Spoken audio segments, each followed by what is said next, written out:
जय हिंद। स्वागत है आपके अपने YouTube channel Giriraj Sharma GS में। आज हम बात करने वाले हैं हिस्ट्री के मौर्य साम्राज्य के बारे में, जो कि इस वीडियो में कंप्लीट देखेंगे। यदि आप किसी भी कॉम्पिटिटिव एग्जाम की तैयारी कर रहे हैं तो आपके लिए वीडियो बहुत ज़्यादा इंपॉर्टेंट होने वाली है। यदि आप इस वीडियो को देखते हैं तो आप 1 नंबर पक्का आएगा ही आएगा। तो दोस्तों, मेरा नाम है गिरिराज और आप देख रहे हैं गिरिराज शर्मा जीएस। तो चलिए शुरू करते हैं। हाँ, यदि आप चैनल पर नए आए हैं तो चैनल को सब्सक्राइब करें, वीडियो को लाइक करें और दोस्तों में शेयर जरूर करना। चलिए शुरू करते हैं। मौर्य वंश के प्रमुख शासक देखते हैं, जो कि चंद्रगुप्त मौर्य का 322 से 298 ईस्वी तक रहा था। इस वीडियो में हम बिंदुसार, अशोक, अशोक के धम्म, अशोक के अभिलेख, अशोक से संबंधित अन्य तथ्य, अशोक के उत्तराधिकारी, मौर्य साम्राज्य का पतन कंप्लीट देखेंगे। बात करते हैं शुरू से। 4वीं शताब्दी ईस्वी पूर्व में मगध पर नंद वंश के शासक धनानंद का शासन था, जो कि काफ़ी क्रूर और अत्याचारी था। मौर्य वंश के संस्थापक चंद्रगुप्त मौर्य ने अपनी गुरु चाणक्य के साथ मिलकर धनानंद को पराजित किया और मौर्य वंश की स्थापना की। मगध की राजधानी पाटलिपुत्र थी। चंद्रगुप्त मौर्य वंश के प्रथम राजा और संस्थापक थे। इनकी माता का नाम मूर था, जिसका संस्कृत में अर्थ मौर्य है। इसीलिए इस वंश का नाम मौर्य वंश पड़ गया था। चंद्रगुप्त मौर्य की कास्ट के बारे में चर्चा करें तो चंद्रगुप्त मौर्य किस जाति या वर्ण के थे, इसको लेकर इतिहासकारों में कुछ मतभेद हैं। बौद्ध और जैन ग्रंथों में चंद्रगुप्त को मौर्य क्षत्रिय कहा गया है। यही पारंपरिक रूप से माना गया है कि वह मौर्य क्षत्रिय थे। मौर्य वंश के प्रमुख शासक के बारे में बात करते हो कि चंद्रगुप्त मौर्य 322 से लेकर 298 ईसा पूर्व तक रहे थे।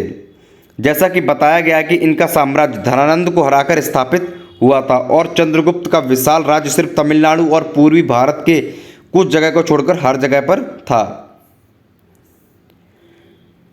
बैक्ट्रिया के शासक सेल्यूकस को हराकर उसकी पुत्री से चंद्रगुप्त मौर्य ने विवाह किया तथा दहेज में हेरात, कंधार और काबुल पाया। चंद्रगुप्त नाम का उल्लेख रुद्रादामन के जूनागढ़ अभिलेख में मिलता है। सेल्यूकस ने अपने दूत मेगास्थनीज को चंद्रगुप्त मौर्य के दरबार में भेजा था। इसने इंडिका नामक पुस्तक लिखी है, जो कि बहुत ज़्यादा इंपॉर्टेंट है, कई बार एग्जाम में पूछी जा चुकी है। इंडिका नामक पुस्तक किसने लिखी है? जो कि मेगास्थनीज ने लिखी है। जीवन का अंतिम समय में चंद्रगुप्त मौर्य ने जैन धर्म की संलेखना विधि से अपने प्राण त्याग दिए थे। चंद्रगुप्त मौर्य ने किस विधि से अपने प्राण त्यागे थे? संलेखना विधि। यह क्वेश्चन भी कई बार पूछा गया है। चंद्रगुप्त के समय में भूमि पर कृषक और राज्य दोनों का अधिकार होता था। चंद्रगुप्त मौर्य के समय की मुद्रा पंचमार्क या आहत सिक्के होते थे। चंद्रगुप्त मौर्य जैन धर्म का अनुयायी था। चंद्रगुप्त मौर्य की पत्नी का नाम दुर्धरा, जो कि धनानंद की पुत्री थी। चंद्रगुप्त मौर्य का प्रधानमंत्री चाणक्य, कौटिल्य या फिर इसका तीसरा नाम विष्णुगुप्त भी था। इनके ही शासनकाल में मगध में भीषण अकाल पड़ा था। चंद्रगुप्त मौर्य के शत्रुओं के विरोध में चाणक्य की चली गई चाल उनके नाटक मुद्रा राक्षस में मिलती है, जिसकी रक्षा विशाखदत्त ने की है। मुद्रा राक्षस की रचना किसने की है? विशाखदत्त ने। यह क्वेश्चन भी कई बार पूछा गया है।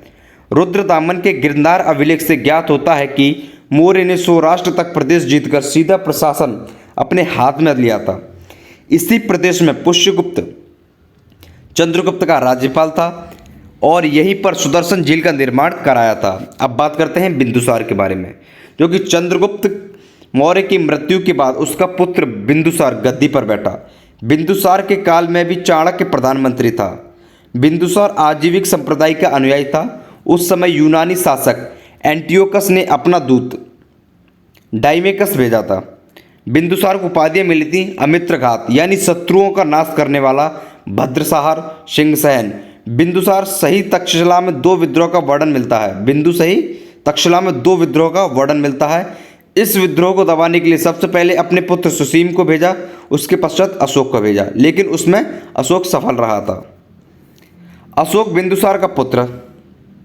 अब पढ़ते हैं अशोक के बारे में, जो कि अशोक बिंदुसार का पुत्र था, जो बिंदुसार के बाद गद्दी पर बैठा।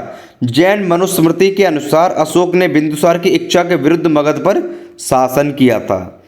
सिंगली, अनुश्रुत तथा तारानाथ के अनुसार अशोक ने शासन पाने के लिए गृह युद्ध में अपने 99 भाइयों का वध करके साम्राज्य प्राप्त किया था। अशोक ने अपने 99 भाइयों की हत्या करके साम्राज्य प्राप्त किया था। अशोक के शिलालेखों और स्तंभ लेखों से उसके साम्राज्य और सीमा की जानकारी मिलती है। अशोक को उसके अभिलेखों में देवों का प्यारा कहा गया है। कश्मीरी कवि कलहण द्वारा रचित राजतरंगिणी से पता चलता है कि अशोक का अधिकार कश्मीर पर भी था। कलहण अशोक को कश्मीर का प्रथम शासक बताता है। यह पुस्तक भी बहुत ही ज़्यादा इंपॉर्टेंट है। कलहण द्वारा रची गई पुस्तक का नाम क्या है? राजतरंगिणी। अशोक के अभिलेखों का सर्वप्रथम जेम प्रिंसेप ने सन 1837 में पढ़ा था। अशोक ने अपने राज्याभिषेक के 8वें वर्ष में कलिंग पर अधिकार किया, जो ओडिशा के दक्षिणी भाग में है। कलिंग में हुए नरसंहार से विचलित होकर अशोक ने युद्ध की नीति त्याग दी। अशोक के 13वें अभिलेख से कलिंग युद्ध के बारे में जानकारी मिलती है। अशोक का धर्म। अशोक शुरुआत में ब्राह्मण धर्म का अनुयायी था, परंतु बाद में बौद्ध धर्म का अनुयायी बन गया। राजतरंगिणी के अनुसार अशोक शैव धर्म का अनुयायी था। अशोक ने बौद्ध धर्म का तीसरा सम्मेलन या संगीति का आयोजन भी किया था। इसने बौद्ध धर्म के प्रचार के लिए अपने धर्म प्रचारक श्रीलंका और यमन देश में अपनी बेटी और अपने बेटे को भेजा था। अशोक के धम्म। अशोक ने अपनी प्रजा के नैतिक उत्थान के लिए जिन नियमों को संहिता प्रस्तुत की उसे अभिलेख में धम्म बोला गया है। स्वनियंत्रण अशोक की धम्म नीति का मूल मंत्र है। अशोक ने अपने दूसरे व 7वें स्तंभ में लेखों में धर्म के गुणों को बताया है, जो कि साधुता, मृदुता, पवित्रता, सत्यविदिता, दान, दया आदि हैं। धम्म को संस्कृत के धर्म से लिया गया है, अर्थात यह अशोक का धर्म था और वह सर्वप्रथम समभाव था। अशोक के अभिलेख। भारत में शिलालेख का प्रचलन सर्वप्रथम अशोक ने ही शुरू किया था। अशोक ने अपने अभिलेख राज्य आदेश के रूप में जारी किए। अशोक के अभिलेखों को निम्न भागों में विभाजित किया जा सकता है: शिलालेख, स्तंभलेख, गुहालेख। अशोक के वृहद शिलालेखों की संख्या 14 तथा दीर्घ स्तंभलेखों की संख्या 7 थी। अशोक के सभी अभिलेखों का विषय प्रशासनिक तथा रुम्मिमदेई स्तंभलेख या लुम्बिनी स्तंभलेख का विषय आर्थिक था। फिरोज शाह तुगलक ने मेरठ तथा टोपरा से अशोक के स्तंभ दिल्ली मंगवाए थे। इलाहाबाद स्तंभ लेख पहले कौशाम्बी में था और अकबर के शासनकाल में जहांगीर द्वारा इसे इलाहाबाद किले में लाया गया। इलाहाबाद स्तंभ लेख को रानी का लेख भी कहा जाता है। लघु स्तंभ लेख में अशोक ने स्वयं को बुद्ध शाक्य कहा है। अशोक से संबंधित अन्य तथ्य। अशोक की माता का नाम सुभद्रांगी था। महादेवी तथा कारुवाकी उसकी पत्नियां थीं। कलहण के अनुसार अशोक ने कश्मीर में श्रीनगर की स्थापना की थी। यह क्वेश्चन भी कई बार पूछा गया कि कश्मीर की स्थापना किसने की थी? अशोक ने की थी। तो दोस्तों वीडियो अच्छा लग रहा है तो वीडियो को लाइक करना, चैनल को सब्सक्राइब करना और वीडियो को दोस्तों में शेयर करना, जिससे कि जिसको भी जरूरत हो उसके पास वीडियो पहुंच जाए। गिरनार अभिलेख के अनुसार उसने मनुष्यों तथा पशुओं दोनों के लिए जगह जगह पर चिकित्सालय बनवाए थे। बब्रू शिलालेख में बुद्ध के पुत्र राहुल की चर्चा मिलती है। अशोक के रामपुरवा स्तंभ पर वृषभ, लोरिया, नंदनगढ़ पर सिंह तथा सांची और सारनाथ स्तंभ पर 4 सिंहों की आकृतियां मंडित की गई हैं। अशोक के पुत्र दशरथ ने नागार्जुनी पहाड़ियों में गुफाएं बनवाकर आजीविकों को दान दी थी। अशोक के उत्तराधिकारी। अशोक की मृत्यु 232 ईसा पूर्व में लगभग हो चुकी थी। अशोक के एक लघुस्तंभ लेख में केवल एक पुत्र तीवर का उल्लेख मिलता है, जबकि अन्य स्रोत इसके विषय में मौन है। पुराणों में उल्लिखित बृहद्रथ के विषय में पुरातात्विक साक्ष्य भी प्राप्त होते हैं। उसने बिहार प्रांत के गया जिले में स्थित नागार्जुनी पहाड़ी पर आजीविक संप्रदाय के साधुओं के निवास के लिए 3 गुफाएं निर्मित करवाई थीं। इन गुफाओं की दीवारों पर खुदे हुए लेखों से पता चलता है कि वह अशोक की तरह देवनाप्रिय की उपाधि का धारण करता था। इसने 8 वर्षों तक शासन किया। सभी पुराण बृहद्रथ को ही मौर्य वंश का अंतिम शासक मानते थे। उसका सेनापति पुष्यमित्र संघ था। पुष्यमित्र ने 184 ईसा पूर्व में लगभग अपनी स्वामी बृहद्रथ की सेना निरीक्षण करते समय धोखे से हत्या कर दी थी। बृहद्रथ की मृत्यु के साथ ही मौर्य वंश का अंत हो गया। अब बात करते हैं मौर्य वंश के पतन के बारे में। Decline of Maurya empire. Maurya साम्राज्य केंद्रीकृत प्रशासन के बल पर टिका था, जिसका सबसे मजबूत आधार था सुयोग्य एवं दूरदर्शी सम्राट।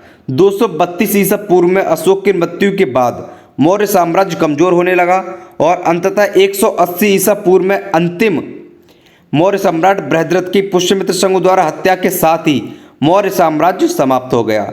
इतना बड़े साम्राज्य का पतन क्यों हो गया, इसका कोई एक कारण नहीं था। कमजोर उत्तराधिकारी, आर्थिक स्थितियां, दमनकारी शासन व्यवस्था इत्यादि मौर्य साम्राज्य के प्रमुख कारण थे। अब बात करते हैं जो कि वेरी इंपॉर्टेंट क्वेश्चन जो कि मौर्य वंश से संबंधित है, जो कि कई बार एग्जाम में पूछे जा चुके हैं, उनके बारे में चर्चा करेंगे। सबसे प्राचीनतम राजवंश कौन सा है? मौर्य वंश। क्वेश्चन नंबर 2, मौर्य साम्राज्य की स्थापना किसने की थी? चंद्रगुप्त मौर्य ने की थी। क्वेश्चन नंबर 3, मौर्य वंश की स्थापना कब की गई थी? 322 ईसा पूर्व। क्वेश्चन नंबर 4, कौटिल्य चाणक्य किसका प्रधानमंत्री था? चंद्रगुप्त मौर्य का। चाणक्य का दूसरा नाम क्या था? विष्णुगुप्त। क्वेश्चन नंबर 6, चंद्रगुप्त के शासन विस्तार में सबसे अधिक मदद किसने की थी? चाणक्य ने। किसकी तुलना मैकियावेली की प्रिंस से की जाती है? कौटिल्य का अर्थशास्त्र से। किस शासक ने सिंहासन पर बैठने के लिए अपने बड़े भाई की हत्या की थी? अशोक ने। सम्राट अशोक की उस पत्नी का नाम क्या था जिसने उसे प्रभावित किया था? कारुआकी। अशोक ने सभी शिलालेखों में 1 रुपये से किस प्राकृतिक का प्रयोग किया था? मागधी। बिंदुसार ने विद्रोहियों को कुचलने के लिए अशोक को कहाँ भेजा था? तक्षशिला। किस सम्राट का नाम देवान प्रियदर्शी था? सम्राट अशोक। किस राजा ने कलिंग के युद्ध में नरसंहार को देखकर बौद्ध धर्म अपना लिया था? अशोक ने। कलिंग का युद्ध कब हुआ था? 261 ईसा पूर्व। प्राचीन भारत का कौन सा शासक था जिसने अपने अंतिम दिनों में जैन धर्म को अपना लिया था? चंद्रगुप्त मौर्य। मौर्य साम्राज्य में कौन सी मुद्रा प्रचलित थी? पर्ण। अशोक का उत्तराधिकारी कौन था? कुणाल। अर्थशास्त्र का लेखक किसके समकालीन था? चंद्रगुप्त मौर्य। मौर्य काल में शिक्षा का प्रसिद्ध केंद्र कौन सा था? तक्षशिला। यूनान के शासक सेल्यूकस ने अपने राजदूत मेगास्थनीज को किसके राज दरबार में भारत भेजा था? चंद्रगुप्त मौर्य। चंद्रगुप्त मौर्य ने सेल्यूकस को कब पराजित किया था? 305 ईसा पूर्व। मेगास्थनीज की पुस्तक का क्या नाम है? इंडिका। किसके ग्रंथ में चंद्रगुप्त मौर्य के विशिष्ट रूप का वर्णन मिलता है? विशाखदत्त के ग्रंथ में। मुद्रा राक्षस के लेखक कौन है? विशाखदत्त। किस स्त्रोत में पाटलिपुत्र के प्रशासन का वर्णन है? इंडिका। अशोक के शिलालेखों में कौन सी भाषा थी? प्राकृतिक भाषा। किस मौर्य राजा ने दक्कन पर विजय प्राप्त की थी? कुणाल ने। मेगास्थनीज द्वारा अपनी पुस्तक में समाज को कितने भागों में बांटा गया था? 5। अर्थशास्त्र किससे संबंधित है? राजनीतिक नीतियों से। किस शासक ने पाटलिपुत्र को अपनी राजधानी बनाया? चंद्रगुप्त मौर्य ने। पाटलिपुत्र में चंद्रगुप्त का महल किसका बना हुआ था? लकड़ी का। किस अभिलेख से यह सिद्ध होता है कि चंद्रगुप्त का प्रभाव पश्चिम भारत तक फैला हुआ था? रुद्रदमन का जूनागढ़ अभिलेख से यह सिद्ध होता है। क्वेश्चन नंबर 33, सर्वप्रथम भारतीय साम्राज्य किसने स्थापित किया था? चंद्रगुप्त मौर्य ने। किस स्तंभ में अशोक ने स्वयं को मगध का सम्राट बताया है? भाब्रू स्तंभ। उत्तराखंड में अशोक का शिलालेख कहाँ स्थित है? कालसी में। अशोक के शिलालेखों को पढ़ने वाला प्रथम अंग्रेज कौन था? James Prinsep. कलिंग युद्ध की विजय तथा क्षत्रियों का वर्णन किया है किस शिलालेख में? जो कि 13वें शिलालेख में किया है। कौन सा शासक जनता के संपर्क में रहता था? अशोक। किस ग्रंथ में चंद्रगुप्त मौर्य के लिए ब्रसल शब्द का प्रयोग किया गया है? मुद्रा राक्षस। किस राज्यादेश में अशोक के व्यक्तिगत नाम का उल्लेख मिलता है? मास्की। श्रीनगर की स्थापना किसने मौर्य वंश के किस शासक ने की थी? अशोक ने। किस ग्रंथ में शूद्रों के लिए आर्य शब्द का प्रयोग हुआ है? अर्थशास्त्र में। किसने पाटलिपुत्र को पोलिब्रोथा कहा था? मेगास्थनीज ने। मौर्य काल में एग्रोनोमाई किसको कहा जाता था? सड़क निर्माण के उत्तराधिकारी को। अशोक के बारे में जानने के लिए महत्वपूर्ण स्रोत क्या है? शिलालेख। भारतीय लिखने की कला नहीं जानते थे, यह किसने कहा था? मेगास्थनीज ने। बिंदुसार की मृत्यु के समय अशोक एक प्रांत का गवर्नर था, वह प्रांत कौन सा था? वह उज्जैन का गवर्नर था। किसने अपने पुत्र व पुत्री को बौद्ध धर्म के प्रचार के प्रसार हेतु श्रीलंका भेजा था? अशोक ने। कौटिल्य द्वारा रचित अर्थशास्त्र कितने अभिकरणों में विभाजित है? 15। अशोक का अभिलेख भारत के अलावा किस अन्य स्थान पर भी पाया गया है? अफगानिस्तान। किस शिलालेख में अशोक ने घोषणा की कि सभी मनुष्य मेरे बच्चे हैं? प्रथम पृथक शिलालेख में। किस स्थान से अशोक के शिलालेख के लिए पत्थर लिया जाता था? चुनार से। किस महीने में मौर्यों का राजकोषीय वर्ष आरंभ होता है? आषाढ़ यानी कि जुलाई से। किस जैन ग्रंथ में चंद्रगुप्त मौर्य के जैन धर्म को अपनाने का उल्लेख मिलता है परिशिष्ट पर्व में? चंद्रगुप्त मौर्य का संघर्ष किस यूनानी शासक से हुआ है? सेल्यूकस से। एरियन ने चंद्रगुप्त मौर्य का क्या नाम दिया था? सेंड्रोकोटस। किस ग्रंथ में चंद्रगुप्त मौर्य के लिए कुलहीन शब्द का प्रयोग हुआ है? मुद्रा राक्षस। किस ग्रंथ में दक्षिणी भारत के आक्रमणों का पता चलता है? तमिल ग्रंथ अहनानूर।